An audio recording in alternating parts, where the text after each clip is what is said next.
Welcome to What a Creep, the show with Margot Donahue and Sonia Mansfield talking about creeps from the past to the present. This is your quick guide to the biggest creeps, jerks, assholes, and losers, the best of the worst. From two nice ladies who want the world to be a little less creepy.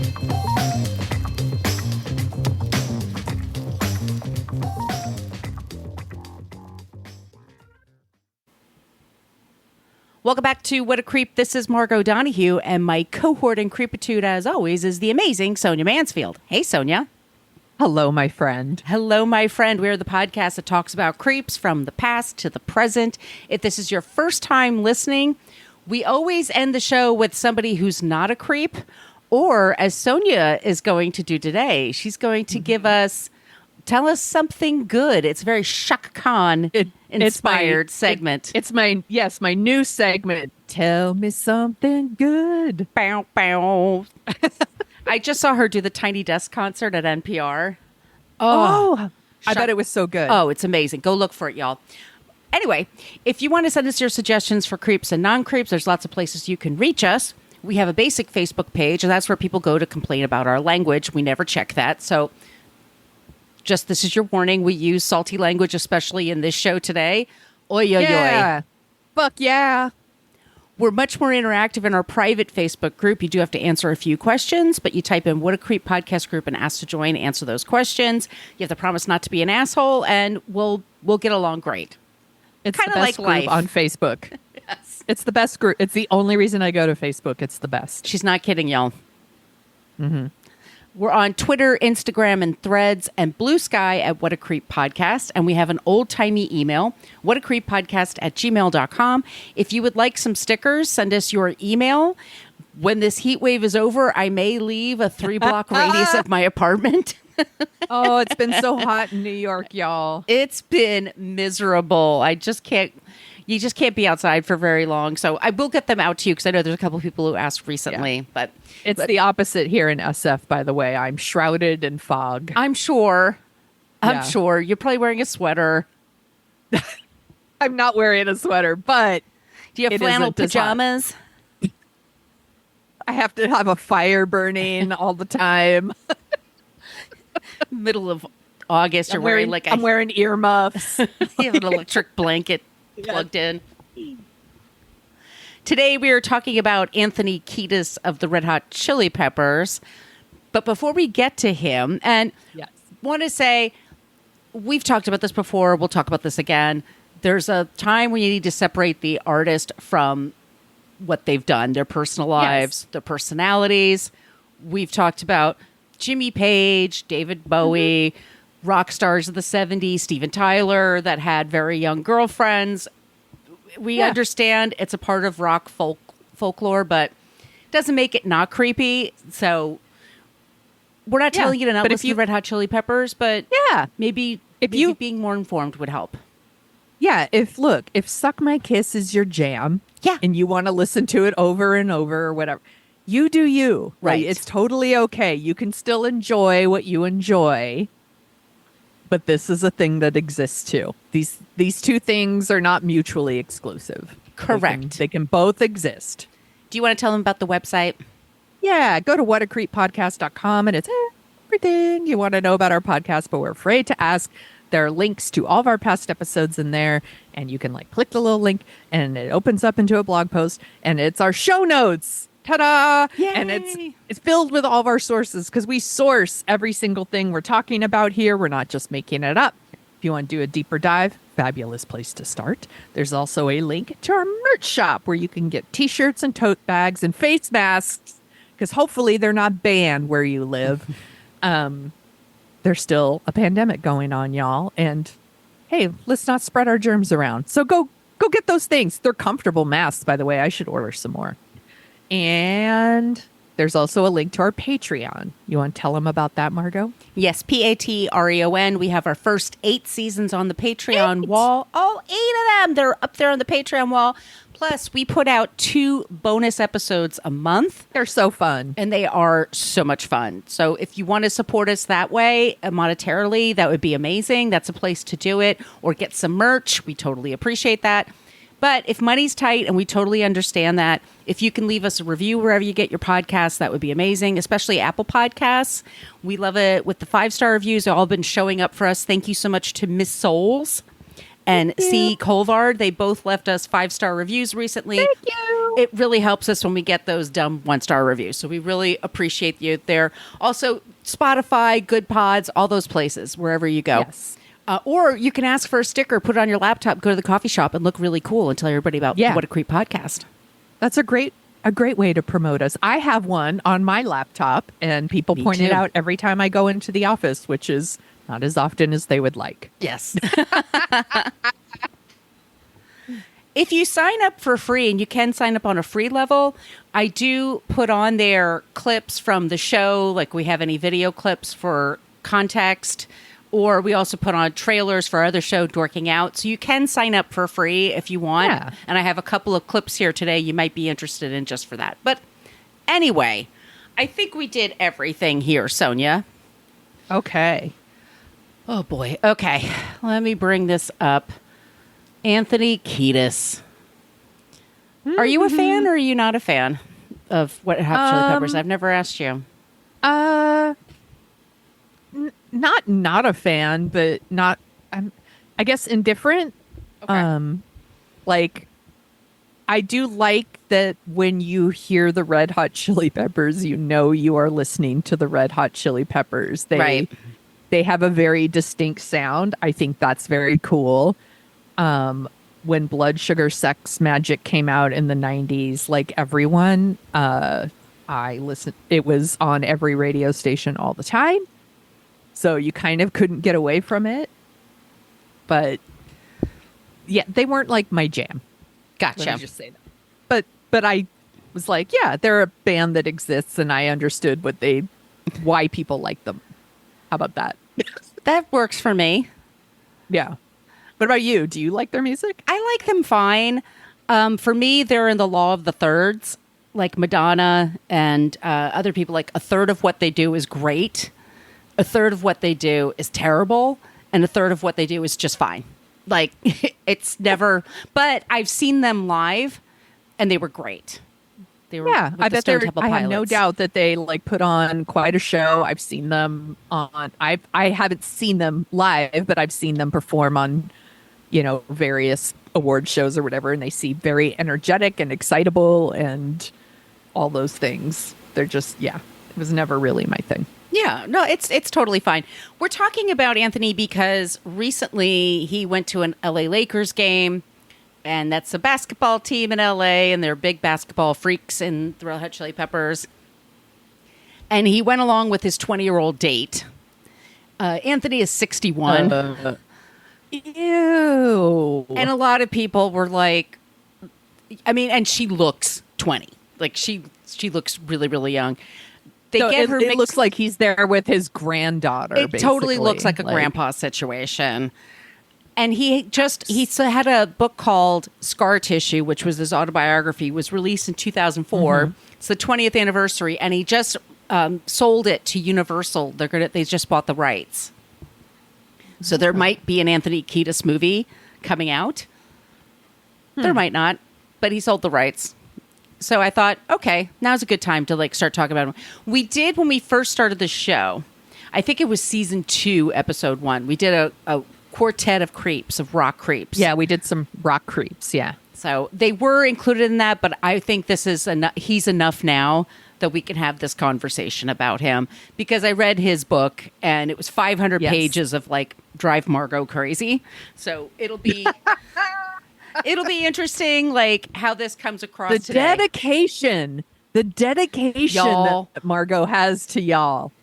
I paid it with that Patreon money. I was like, $14.99. Is it not in the Libby app? It's like 6 weeks wait on the Libby app. So I was like, fuck. I gotta get it. A lot of people like that. I should say this, by the way. This is a very popular autobiography. It sold very well, and people refer to it quite a bit. This is one of those rock star, I got high a lot and crashed a lot, and now I'm sober, and there's my journey. So it's not incredibly I can original. respect that. But yeah, Yeah. Also, we should say, our generation, which is Gen X, we were the first that were raised with a rising divorce rate. Our generation were like latchkey kids. Our parents weren't like that hyper concerned about our welfare. Yeah. It was just a different time. There was no helicopter. Isn't it bananas to think about that? Yes. Like I could be gone all day when I was a child and my parents would have no idea where I was. No. None. No idea. I was like 9 years old, out all day.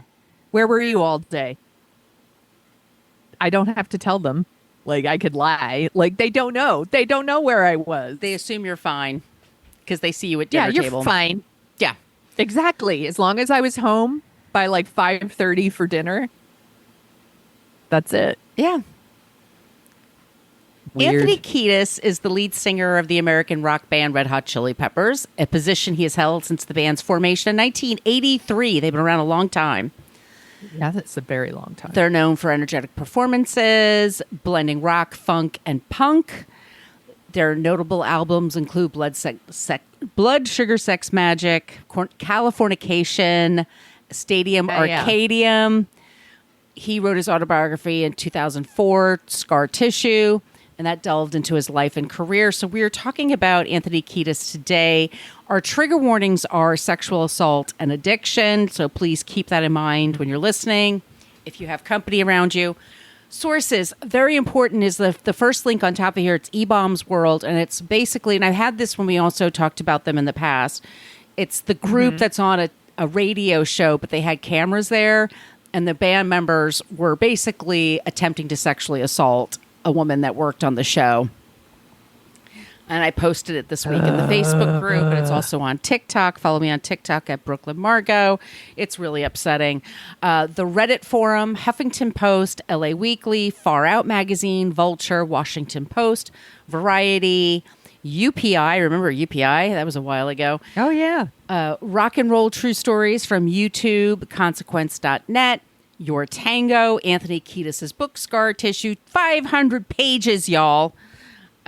Celebrity Memoir Podcast, and Ione Skye. Oh, yeah. She has her own memoir that's coming out next March. So keep that in mind. Ooh. She is one of his former girlfriends that he writes about in this story. I'll just give you the background of Anthony, and then we'll kind of go into his book and then what's so creepy about this guy. Born November 4th, 1962 in Grand Rapids, Michigan. His parents were Peggy and John Michael Kiedis. John Michael Kiedis and Peggy and John split up. They have Anthony. He has some siblings. They split up. It's a story. It's an old story. It's like 1966, 67. He decides to move to LA. She's staying in Grand Rapids. And Anthony would visit his father when he had visitation. He would go out there. And his dad was, if you look at him, he's an actor. He was an actor, He passed away a few years ago. His stage name was Blackie Dammit, Dammet. Yeah. And I'm going to look him up. Look up Blackie. Very handsome. Yeah. He's one of the guys in Lethal Weapon that give Mel Gibson a hard time. Like he did a bunch of like TV. Oh, all right. I'm looking him up. Okay. Yes, I see. Yes. Okay. Yeah. Anthony, like I said, he has siblings. He's raised in the Midwest, and then around 11 or 12, his dad asks him to come and live in LA with him full time. Like every time he goes with his dad, they have a great time. And his mother's thinking, and she gets remarried, but his mother's thinking, well, maybe he needs to be around his father. He wants to have that alone time with him. They're bonding, blah, blah, blah. And right. Anthony, and they all called him Tony at the time. Tony really loved the beach. He loved LA. Like the second he was at LA, he felt like he was at home. So they just decided, okay, they're going to switch it. He's going to live with the father most of the time and then visit in Grand Rapids for the summer, things like that. Mm-hmm. That was okay, except John was a drug dealer and a drug addict. And he didn't have a job, and his job was to sell drugs and look for people to buy the drugs. So people were coming in and out of their house all the time. And Anthony witnessed all this. Like, this is all happening in his home. He drank at a very young age. He tried drugs at a very young age. His father, it's also this generation of like being raised around a hypersexual background. And I think this is something Moon Zappa is going to talk about in her book that comes out in a few months. Her father, Frank Zappa, would walk around naked when she had friends over. Like, oh boy. Yeah. Come on now. There's this whole idea of like this libertine lifestyle of just let it go and everything's okay and you're just too square and blah, blah, blah. Stop being such a prude. Don't be a prude. Don't be puritanical. Just be relaxed and, whatever. That's the kind of stuff that he was. And Anthony was very smart. He did well in school. His dad lied about their address. He said that dad knew Sonny Bono, but he swears that Sonny Bono wasn't one of his connections. But Anthony knew Sonny Bono so well, and his wife, Chrissy, who was after Cher. Okay. That they used to babysit him. And one time they couldn't do it, Cher babysat him. And he was like 11 or 12. And Cher had him stay at her house and had him stay in her room, in her bed. And Cher wore a nightgown to bed and slept with Anthony Kiedis when he was like 11 or 12. Oh, my. This is the 70s, y'all. It's wild. That is wild. His father also has a taste for young women. His father basically dates 18, 19, like 20-year-olds. Like son. Exactly. And so this is what he sees. He sees his dad. He pursues women. He gives them drugs. He has some of them be his mule. He has some of them like help him make contacts with people. And it's a very chaotic environment. And Anthony comes home from school, his dad's still asleep, or he'll come home and there's like 20 people in the house. There's always some chick staying over. There's always like a new girlfriend that he's wooing. And this is what he's raised to think is normal. Yes, exactly. He's learned a lot about how to treat women from watching his dad. That's what being a man is. Yeah. Yeah. Right. And what happens is like we're all raised by people. You either do what they did or you go the other direction. That's kind of just what human beings do. When Anthony was about 13, he wrote his father a note and said he's really interested in one of his girlfriends, his father's girlfriends, who was 18 at the time, and said, "I'd really like to have sex with her. Can you make this happen?" Oh my God. So his father says, "Yep. Today you're going to be a man." They go home and she proceeds to have sex. This is rape. Yes, he's a child. Because he's a child when he's doing this. And she's a kid too. She's 18. She's not. Yeah. But legally an adult, but also a kid. I mean, let's be clear. Your brain's not fully formed. There's like reasons why we get protective of people because So she initiates him into sex. She teaches him the basics for his first time. His father's in the room watching the whole time. Gross. What is happening? Ew. So boundaries are not respected. The Clearly. boundaries are very wobbly and they're not instilled to keep him safe. It's all to just feed his father's desires. That's really sad. It's really upsetting when you think about it. When you think about it that way, it's like it just makes you feel kind of rotten. No, our kids, we're supposed to take care of them and protect them and look out for them and teach them. And this is doing none of those things. I mean, he probably thinks he was, but right. Like, we'll see. He's losing his virginity from this woman I know and trust, and she doesn't have diseases, and that makes it better. No. But he's in the room. Like, this is that's nasty. That's just nasty. His father and Anthony, they decide that they're going to go into acting because there's all this television work you can get as an extra or just like as a bit part. So they both study acting, and his father changes his name to Blackie Dammit, Dammet, So Damn it. Anthony, I know, damn it, Janet. So Anthony calls himself Cole, Cole, but like coal black. Got it. And this is 1977-ish, 1978. Is he Cole, damn it? Yes, he is. Cole Dammit. Okay. All right. So if you look at his IMDb, you'll see a picture of him from Point Break, where he and Flea had a part there. But his very first big role was in a movie called Fist, and that stars Sylvester Stallone, and he plays Stallone's son. And Stallone was a major dick to him. So, there's certain, he might be an episode one day. But he and his father are both doing this acting thing, and Anthony gets pretty far in. Like, he gets a lot of parts.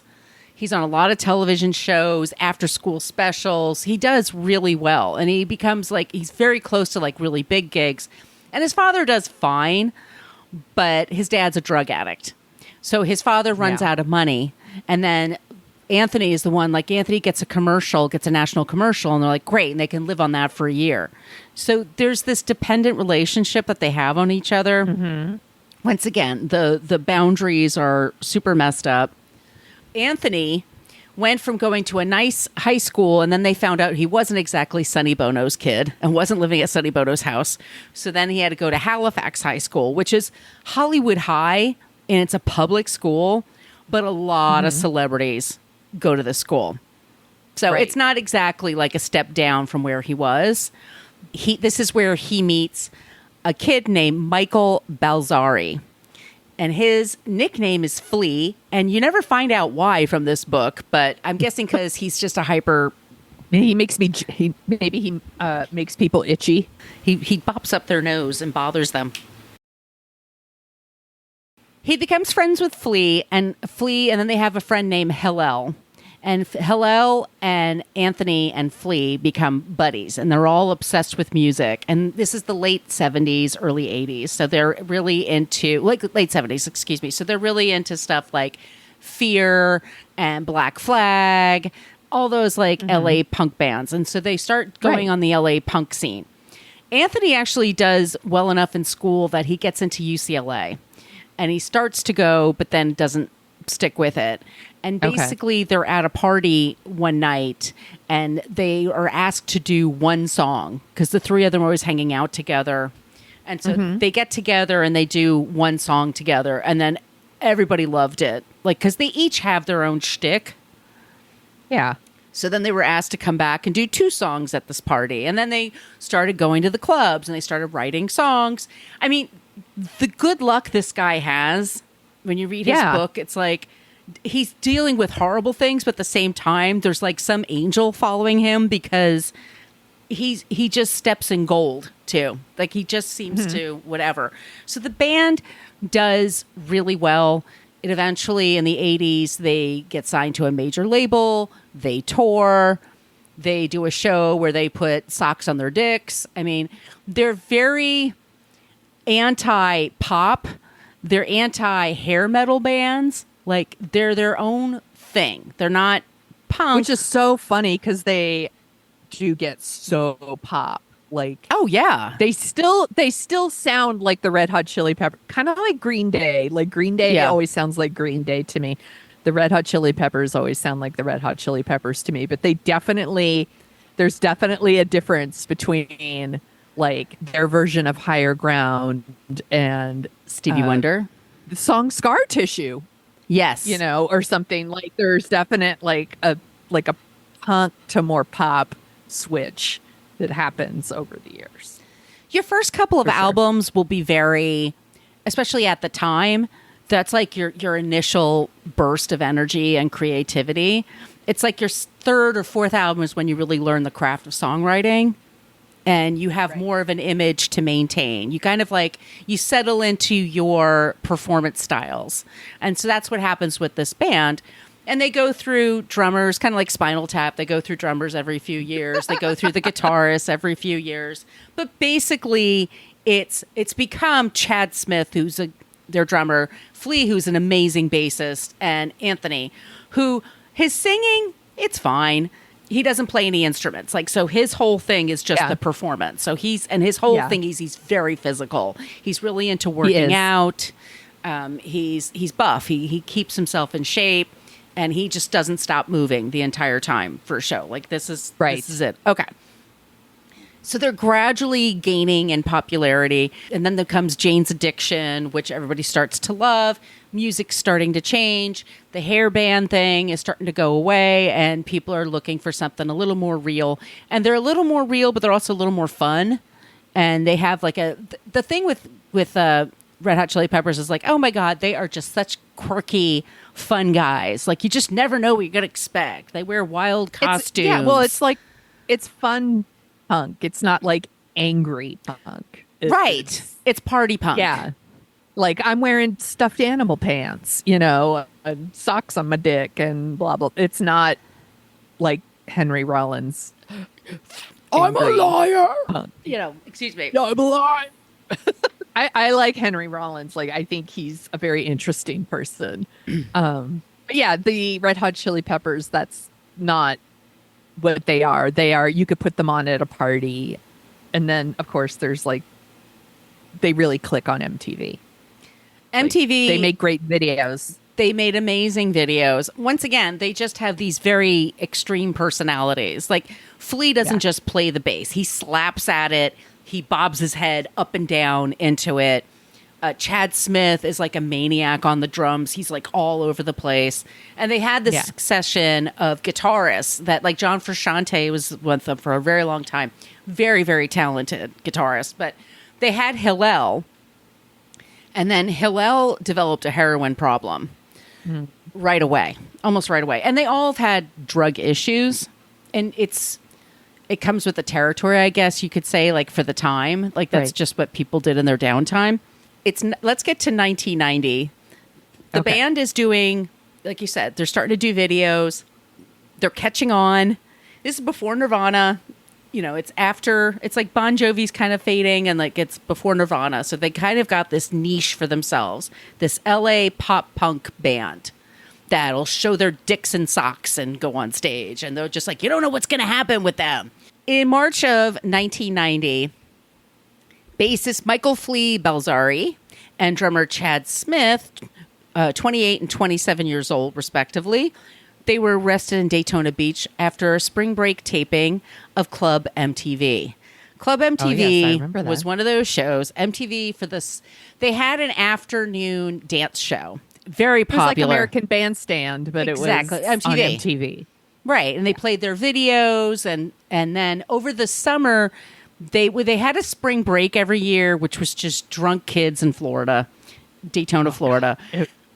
And it was like shocking, like what they got away with, like girls taking their tops off, kids super drunk and screaming at each other. I mean, it was wild. And they would go every summer. MTV would put this on. Yep. All summer. They'd pick a house, and then all these celebrities would come to the house, and they do all their shows, but they do it at Daytona Beach. They are picked to do Club MTV on the beach at Daytona Beach in 1990. Spring break.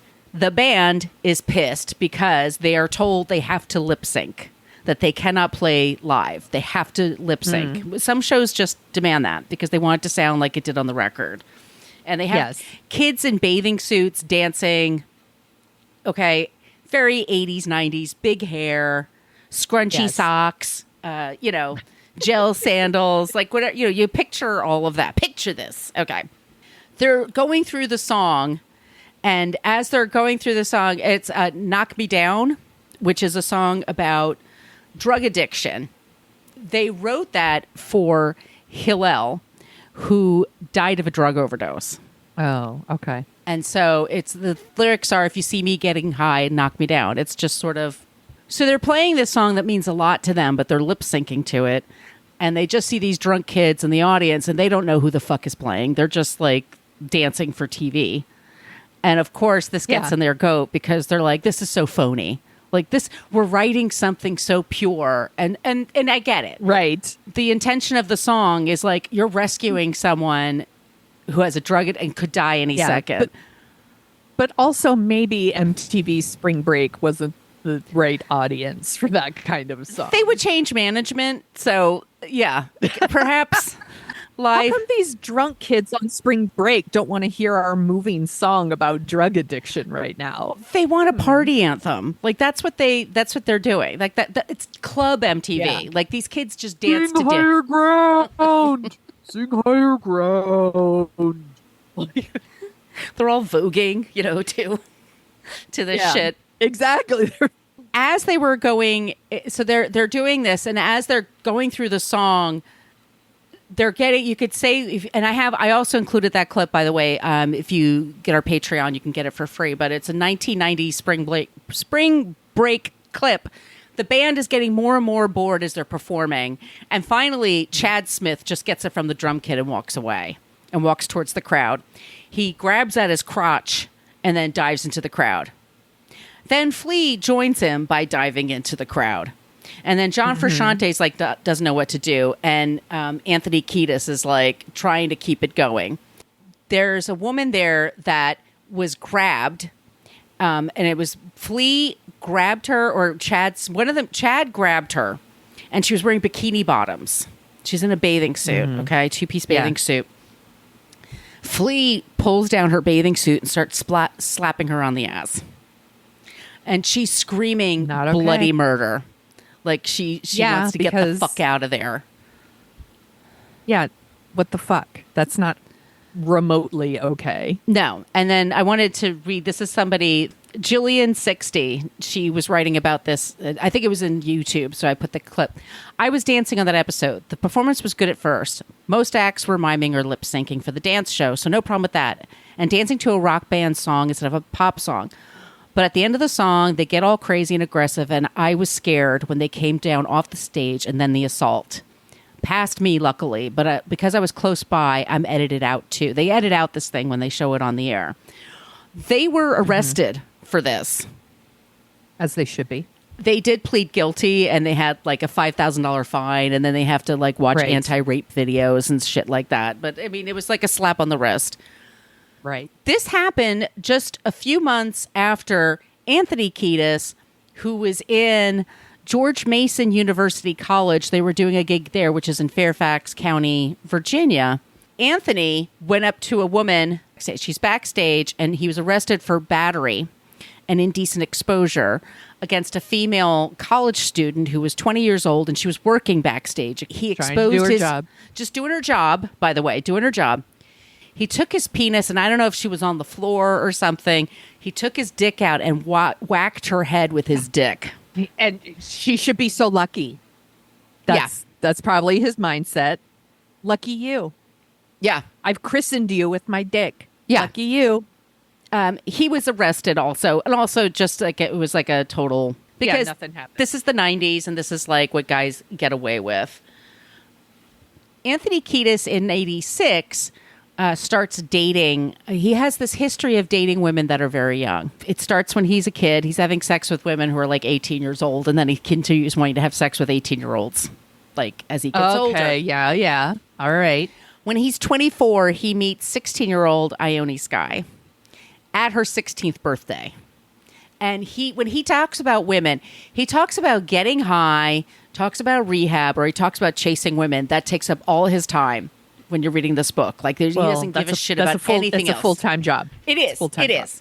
It's all he gives a shit about. So Ione Skye is a very beautiful woman. She's a beautiful girl. She was an actress. She was just starting her career. Her father was a rock musician, Donovan, and her mother was an actress. The father was not in the picture. So her single mom trying to raise her kid. Her daughter's really Right. into acting, so she encourages that. Anthony totally swoops in on this girl. He's a total love bomber. Like when he's into somebody, he's totally into somebody like super hard. Yeah.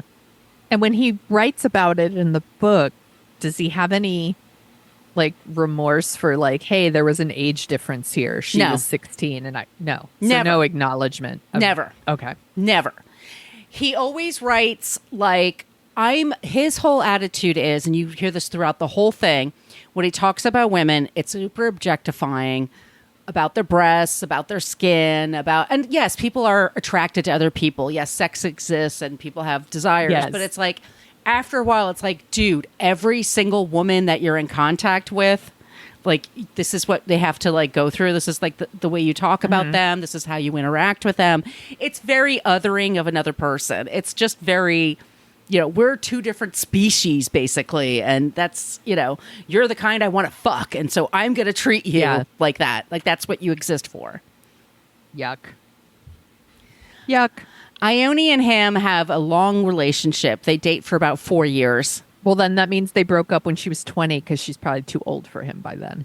Yeah. I mean, she was very tired of him. She wound up living with him when she was like 16 or 17. Oh, Anthony finally, he got some money. And the day that she moved into his house, she was arriving with her mother and her brother. Anthony had been shooting up in the bathroom. So he came out of the house. He had blood going down his arms. Oh. He didn't have any furniture. And he put watermelons. He cut watermelons around his apartment and put candles in them and then lit the candles. He didn't know how to get electricity. He didn't have any of those skills. So this girlfriend shows up. She's like 16, 17. He's like, please move in with me. She's coming with her mother. And she's trying to talk her mother into being okay with this. Because her mother and her brother were trying to tell her, like, this is a bad idea. This guy is bad news. I know you're attracted to him and he's a bad boy, but like, this is not good. And they show up at the house and he's bleeding and the house is like these watermelons with candles. What the fuck? It's a shit show. But she's insistent. But Daddy, I love him. But Daddy, I love him. So she winds up with him for a few years, but then they break up. He has like several relationships over the years. Also around this like 1990, 91, we have a couple of clips that we included in the Facebook page. So one of them was they're at a show in England. So it's the late night TV show on ITV, excuse me, not radio, it's TV, James Whale. It is that the band, I'm trying to like set this up for y'all, but we do have this posted in the Facebook group. The band is in another room and they have all four members are on their knees. They're shirtless. They're wearing shorts. They have their arms folded across their chests, and they're doing some sort of miming into the microphone. It's not really singing. And it's like, see the Red Hot Chili Peppers, they're so quirky and weird. They're doing this odd thing. So James Whale is like, over there, it's the Red Hot Chili Peppers. Over here, and he has like other guests for his talk show. You hear this, he's talking to them. So this is happening in the background. At the couch where the interviewer is, he hears the girl kind of scream. And she comes into the camera and she's walking towards the couch. Chad and Flea are basically like touching this woman, like very inappropriately. So she's falling over from the back of the couch. Falling over from the back of the couch onto the couch. So she's swinging her legs over. Her top is coming down. The interviewer, James, takes his jacket off to cover her because she's like, like, no. Anthony Kiedis comes from behind the camera, crawls across the set up to her to go into her lap to kiss her. And they're all screaming like, no, don't do this. This is terrible. It's one of the creepiest things I've ever witnessed. That's so fucking disturbing. It's really this is disturbing. The shit they do in public. On a show with cameras. Middle of the day. What the fuck are they like backstage? Exactly. What are they like at a private party? There's another interview that I posted there, and this one I also have on my TikTok at Brooklyn Margot, but it's Anthony Kiedis and Flea being interviewed by a woman. I think it's at Much Music in Canada, and it's also the same time, like 90, 91. And she's interviewing him, and Anthony Kiedis just leans over and starts kissing her. And he's like, I just want to kiss you. I just want to kiss you. And she's like, no. This is an interview. Trying to do her job. Just trying to do her fucking job. No, he's like, no, every woman wants me. I mean, this is something like our generation put up with a lot of horny guys. Yes. That honestly thought that their dick, yearnings were as important as, or more important than what we wanted. And our body autonomy, basically. And like, it was their problem. Our problem that they had a hard on. And we should be flattered. We should be flattered. Okay. There's a few more instances I wanted to mention. Flea was supposedly asked a girl that visited backstage early in their career. He certainly said to a 13-year-old, "I guess you're going to give everybody head now." Oh, 13. fuck. Who talks like that to a 13-year-old? Well, fucking Flea, apparently. Yeah. Gross. There's another woman who claims that Chad Smith groped her backstage when she was 18. The fucking entitlement. Yeah. It's just like, we deserve it. We earned this by being famous. Shortly after the Me Too era, there was a woman, she wrote an essay. I have to say, I went back to my old notes. We did this episode 4 years ago. Yeah. A lot of these links were gone that I did from my original. I had to do extra digging because I was I know this happened. I was going through my old script. I'm like, this happened and this happened. I'm like, and then I had a hard time finding it. And I'm sorry if it's in a few different places because sometimes the links don't work. But anyway, so during the Me Too movement, this woman, Julia Farman, Farman, she talked about an incident where she was at Epic Records in 1991, and Epic Records was looking to woo the Red Hot Chili Peppers, so they brought the band over. She was in charge of publicity for it and artist relations, and she didn't want to be alone with them. She was with her boss, but she wound up in a storage room to show them where they store their tour stuff. Mm-hmm. And she said 2 of the members went in there, and both of them started dry humping her in there and just talked about all the ways that they were going to make a quote unquote super sexy sandwich with her. Ew. She didn't complain because it was what are you going to do? They don't give a shit. She didn't want to lose her job. She didn't want to lose her job, but and she also says everybody knew this about them. This is something that happened all the time. He also in 1990, in 1990 is like a key year for him. They were all being arrested for all these different things. Anthony Kiedis talks about the fact that he was in New Orleans in 1990, and he had a different girl in every town, and he brags about they all do. Mm-hmm. He's in New Orleans, and he had a girl that he liked there, and she came up to him one day. They were in the city doing some shows, and she came up to him and said, "Just so you know, my dad's the sheriff here. My dad's the police chief or whatever in this town, and he's going to want to have a word with you. And by the way, I'm only 14 years old." How old? 14. Damn. Yeah. He tells the police, "Please don't arrest me. I'm going to take care of this. I promise to go away, whatever." So then he gets the girl. He has sex with her one more time, and then he dumps her. 14. That's 14. That's ninth grade. Yeah. Maybe.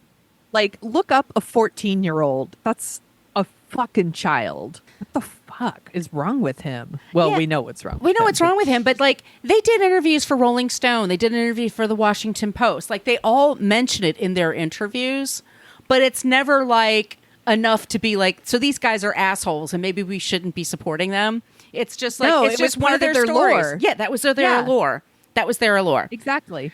He continues in his book, he talks a lot about how it's very ungentlemanly to me that you name names. I think it's never cool to name all the people, but he names names for all these people. Supposedly he had a thing with Christina Hendricks when she was really young and she was a model in New York. He had a thing. She's all thanks for that. Yeah, exactly. Thanks for that mention. He's very whiny. He's very emotionally immature. He doesn't take no for an answer. When he wants something, he just does it. He's always rewarded. No matter what he does, he never has to learn a lesson. So he makes millions of dollars and nobody seems to give a shit. He just keeps making money. He keeps being popular. It's very hard to survive in the music business, and he does really well with it. There's a whole thing where he goes to he's constantly in and out of rehab. He buys a house in New Zealand and then goes to New Zealand, and everywhere he goes, he learns how to score drugs. And if you want to know how to score drugs, read this book because they tell you very quickly, go to the strip joint, do this, do that. Right. He's in New Zealand. They're having a vacation, and then he gets bored. He buys this ranch there, and he gets bored. So he goes to India. He's going to Tibet, And then he says, I'd like to meet the Dalai Lama. So he goes to where the Dalai Lama is going to be. And they laugh and they're like, dude, he's got like a 3-year schedule. He has no time for you. Anthony just starts walking away. He sees the Dalai Lama. And the Dalai Lama recognizes him. Yeah. So the Dalai Lama then invites him to hang out and pray I love with him. Under the Bridge. Yes, exactly. I love Under the Bridge. So the Dalai Lama just like he's constantly he's a rock star that like everybody just like treats like they're extra special and they deserve whatever they want, and that's basically like how he just conducts himself. So he has, like I said, he has all these women, he pursues them.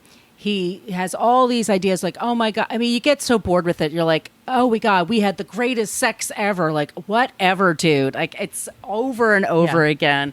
Every single girl. And it's always like her luscious breasts, or she had, she finally gained some weight and that was good for me. And I was blah, blah, blah. Or my dick didn't work here and that was really sad for me. It's very self-centered, self-focused. So stupid. It's really stupid. And he fall. And that's the whole thing. And there's another thing with addiction. And I haven't mentioned this yet in this episode, but I lost my younger brother to addiction. So I know how that feels for a family. I know people that is, the whole thing about recovery is you will have your relapses. They will. Yeah. And having addiction issues doesn't make you a creep. No. Absolutely not. That's not what we're saying here. No, it's not that, because I'm not focusing on that so much. But he just treats people like crap. So he's very self-centered. He does have a kid. He's engaged all these women. Like, if you go through Anthony Kiedis' girlfriends, like for the last 30 years, Heidi Klum's in there. Christina Hendricks is in there. Like, he's had Sinead O'Connor. He had a fling with Sinead O'Connor for a while. What? But they all That's like eventually they're not enough to make him happy. There's always someone younger. There's always someone prettier. Yeah. There's always somebody that makes him feel younger and prettier. And that's basically just kind of like how he leads his life. He does have a son, Kiedis. His name is Everly Bear Kiedis. He's 16. Mm-hmm. Wow. So 4 years younger than the girl Anthony Kiedis is currently dating. Jesus. It is yucky. Yeah, his mom was an Australian model. He likes the models. He's a modelizer, as they used to say on Sex and the City. He's totally a modelizer. I'm sure he loves his son. I'm sure they're very close. I'm sure he does. I'm sure he's doing the best he can with him. That's not what this is all about. I mean, it's more just about he's a creep because he's an asshole. He's a creep because he's selfish. He's a creep because he preys on really young girls. Yes. I wonder how many people he's kind of encouraged to have a druggy lifestyle because that's the lifestyle he wants. There's a lot of collateral damage from all that. I think also with Flea and his other band members, they get tired of him sometimes because he's just, when you read it, it's he's so self-absorbed. It's narcissistic, completely full of himself. Entitled. Yes. So entitled. And again, these are the things that he's putting in a book. So he's not telling these things as a cautionary tale. No, he's bragging. He's bragging. These are the things he's sharing. There's definitely things he's not sharing, that are probably even worse. Ugh. Yeah, and also when he talked about Ione Skye and when he was dating her, he said things like, "Oh my God, she was so wild. We were so wild and free." I'm like, she's a teenager. What is she going to do? She responded because the Celebrity Memoir Club did talk about him a few years ago. You told me this. Ione Skye apparently is always on TikTok because she liked one of my videos. She's active there. Yeah. She's pretty active there. Anthony Kiedis said that he was attracted to her because she had daddy issues, and he's attracted to women with daddy issues. And it's like, you have daddy issues too, if you think about it. Yeah. Yeah, he does. That's ick. No, I just keep saying the word ick. It's just icky. He's just super icky. But she said, and she's, like I said, she has her own memoir coming out next year. She said that her brother and her mother really tried to talk her out of it. They were very upset by what happened. And that as an adult now and a mother, she is like, yeah, that's not okay. That age difference is really not okay. It's really lopsided, and it's a weird power differential. And she's going to talk more about that in her book. Like, her dating life is incredible because she's also in Say Anything with John Cusack. She was married to Adam from the Beastie Boys for a long time. She's had an interesting life. So yes, she has. Basically, that's our creep this week. It's Anthony Kiedis. He's a rock star that is very selfish, very self-centered, and treats women like just objects, just completely has a shitty attitude to women. And that's why he's our creep this week. Yuck. Yes. Good job, friend. Thank you. So nice. So you are dedicated to read that book. It got to be. I would not. Y'all, it's like a lot of, and I'm sorry, but at this point, like, all the addicts with their own stories of their own, like, their worst moments and stuff like that are like such an eye roll after a while, because it's just like. Do you write that kind of book in hopes that it's going to help someone to hear your story? That's a good question. Like, hey, well, because he said, somebody was asking, he said that he regretted it. He did hear regrets for the time because, like I said, he mentions the name of a lot of these women. Sometimes he just mentions their first name, but he's quite often it's their full name. And it's also, and she was so crazy and she was so into drugs and she did this and did that sexually. It's like, not everybody wants everyone to know their business, right? They're not famous. Right. You know, you're the famous one. You don't have to go into all the details, like, so that people can pick this out. right. And he said, well, I kind of regretted that, but I've also been hearing from a lot of people that it helps them with their addiction. I thought I had rock bottom, and to read about your rock bottom made me feel less alone and less like a loser, which that does have its value. I absolutely believe that. But I think, like, for me, you just didn't need to write, like, all these women, like, over and over. I can't imagine the editor of this book being like, oh, shit. Right. Like, how many times is he going to talk about boning someone? And it was the best boning ever. You can write this book without being gross about the women and, I mean, showing some remorse for the age differences, for one thing. Yes. And also maybe not naming names without permission, at least. Like, ask permission before you use people's names for stuff like this. Like, especially if they're not public figures, like, that's super inappropriate. It's just not. What a yucky person. It's ungentlemanly. That's what I have to say. Like, that's just not cool. It's just not cool. Yeah. Once again, enjoy his music. If you like their music, I used to play it in my classes. Red Hot Chili Peppers, like, especially like hardcore, like running or cycling or whatever. It's good music. Sure. You know, and it was a fun show. I saw them a long time ago, but he's an asshole. Yeah. Yeah. He's an asshole. And dating, I'm sorry, it's 61. You're dating a 19-year-old? Yeah, what do you have to talk about? I mean, him. That's the conversation. Tell me how great I am. How great I am. How Great. famous I am. All the things I could teach you. Because I know so many things. That's the allure.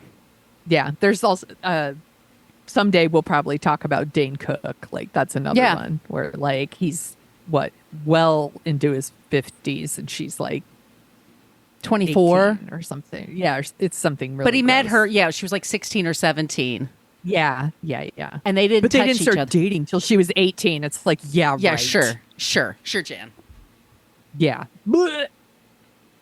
Would you like to hear some good stuff? Tell me something good. Do your Shaka Khan best there, Sonia. Okay, I will. These are like, some are like good news. Some are like, haha, you burnt. Just a couple of good things. So let's talk about Joe Biden in a good way for a second. Like, say what we will about the debates and all the other things going on. He did. Here's President Putin. Wait, no, not that. No. He recently pardoned thousands of former, like, people who served in the military who were convicted of violating a now repealed military ban on consensual gay sex. Really? Like, yes. And so the people, this is like thousands of people, by the way, who served in the military and were maybe dishonorably discharged for just being gay. for being gay. So what this means is like it's being erased from their records, like, and they're recovering their lost pay and benefits. That's amazing. It's a big deal. Yes. Yeah. This is the big That should be deal. the big So- story. Exactly. But yeah, no one's talking about that. Speaking of other politicians, just today, Rudy Giuliani, it turns out he is not entitled to bankruptcy protections, a judge ruled. So if y'all remember, like a jury found him guilty of like harassing these two Georgia like election workers, and he's forced to pay them almost $150 million for defaming them. And he's like, no, I'm bankrupt. And the judge is like, no, you're not. You're not. So now they get to seize his assets. Ha ha, you burnt, Rudy. You burnt. Like, fuck that guy. He sucks. He sucks. Yes. He was my mayor. Yes. Yeah, yucky. So Serena Williams was hosting the ESPY Awards Yes. on Thursday night. By the way, she just launched like a new vegan makeup line. Oh, I saw nice. that headline today too, and I was like, I will absolutely check that out. I like vegan makeup. First of all, I shouldn't be eating the makeup, but also I'm glad that they don't test on They're animals, tasty on things like ribs. that. Oh, so yummy. So anyway, Serena's hosting, and it's like Serena and Venus Williams, and then Quinta Brunson from Abbott Elementary are all up there on stage together, and they're talking about like, you know, how great women's sports are, and everybody should be watching women's sports, and you know, because it's just sports and blah blah blah. And then they said, but not you, Harrison Butker. Yeah. Like, you. And by the way, he's there. He's there. They're like, you don't need to watch. We don't need you. And then Quinta Brunson said, at all, like ever, which is a Taylor Swift thing. It was really, really funny. I'm like, you burnt, Harrison Butker. Maybe I should call this segment, you burnt. You No. burnt. And then here's this one's so good. So they're the new movie Twisters is coming out, and it's got Glenn Powell And Tom Glenn Cruise. Powell. And is Tom Cruise in Twisters? No, but he went to the London premiere for his I friend. bet he did. Oh, I bet Shooting he his did. shot. Shooting his shot. He's shooting a shot. So, but he was Glenn Powell's walking the red carpet in Los Angeles for the premiere, and he brought his dog Brisket, and his dog Brisket is a rescue dog that he adopted. And I guess he used to bring him to the set of Twisters like all the time, and everyone there was like in love with him. And like you could go to like Instagram Hot Briskets. He has Hot Brisket. He has his own Instagram account. And I was like, are you telling me that this hunky man also rescues dogs? It's so cute. But I love like that he's like walking the red carpet and he's like holding the dog and he's like the goodest boy, and it's so cute. And it just made It's me a smaller so happy. dog. He's always holding in his arms, and it's so cute. Yeah, it's a little dog, and I love that he rescued a dog. Yeah. You know, we should all be doing that. I also want to say, if you want something like really fun to look at on TikTok, you could go to a site or an account called Snow Frickin' White. That's her name, Snow Frickin' White. And she has all these like deer that come up in her backyard all the time, and she feeds them all the time. And it's so cute. They're basically pets now. And they wander up, and she has names for all of them, and she can identify them. There's like 12 to 15 of them. Aww. And they just had babies. And then they trust her so much that they're coming back with their babies. And she's feeding them, and it's so cute and wholesome, and it makes me smile. I love it so much. And those are our Tell Me Something Good. I just section. got a few bird feeders, and I put them out on my fire escape. Yeah, I I- love doing that. And I got like a few birdies, and they got like their mama with the baby birdies. And my cats just sit at the window ready to pounce. Yes. They just like put their paws up at the window. And the birds are like, you're not coming through. I'm Nope. fine. These are No, Brooklyn I- birds. They're not scared. They're not scared. They're like, you want some of this? You want s-" What's some with the I mean- wings? Yeah, they're like, I'm eating here. It's like my favorite things on TikTok are the people that are like feeding raccoons and the deer and all of that stuff. It's just so wholesome. So Aw. wholesome. I love it so much. So I love those anyway. pics, Sonia. Thank you. I thought it would be fun. I honestly, like everyone else in the world, I've been feeling really bummed out and overwhelmed, and everything feels really scary. And I was like, I really could just use some good news. And I was like, what are some good news things? And I was like, this will work. That was perfect. This will work. That was absolutely perfect. So, y'all, if you have suggestions for us for creeps and non-creeps, don't do it in a 1-star review. We're definitely not going to cover it there, but... Yeah, somebody's like, you never cover blah, blah, blah, 1 star. I'm like, for all you know, that person's on our list, but whatever. You're not going to never cover that person now because your 1-star review. You're not going to bully me into it. But Also, if you have ideas for creeps, listen. for creeps and non-creeps, all those places I mentioned at the top of the show, be sure to reach out to us. We love it when you use the Annie Potts gift. We got one from Ghostbusters, or you could just be clever and do something on your own. I'm talking like Ramona now. Watch what happens. Hello. You could do that. Hello. Also, if you would like some stickers, our email, whatacreeppodcast@gmail.com. I will drop them in the mail for you as soon as it's not 1,000 degrees outside. It's just taking the trash out is like wearing me out. No. It's beyond. Sonia, where can they find you? You can find me at thesoniashow.com and The Sonia Show on Twitter and Instagram. And you could go to Facebook, but I really just interact at our group. Blue Sky, TikTok, all the places. And if you like the sound of our voices, we also co-host Dorking Out, where we talk about movies. And we're taking a request from one of our listeners in the What a Creep group who asked for China Moon, which is a 90s thriller. It's got Ed Harris. It's got Madeline Stowe. It's got a baby Benicio del Toro. I love a 90s thriller, so I'm real excited. I just posted the trailer in our Facebook group and on TikTok, and I told Sonia yesterday, I don't know if I did this on or off the air, I'm like, I know exactly what's going to happen in this movie, and I love that about this trailer. Like, I love that about this I love movie. that for us. I love that for me. I love that for us. So that's what we're covering next. Yes. You can find me at Brooklyn Fitchick. That's my site. I post the shows there. That's where I am for Threads and Instagram. And then for TikTok, I'm at Brooklyn Margot, and also for Twitter, Brooklyn Margot. And like I said, I have those clips there if y'all want to see this shit for yourself. Trigger warning, they are upsetting because he's just a massive fucking creep. Yeah. Ugh. Anyway. Yuck.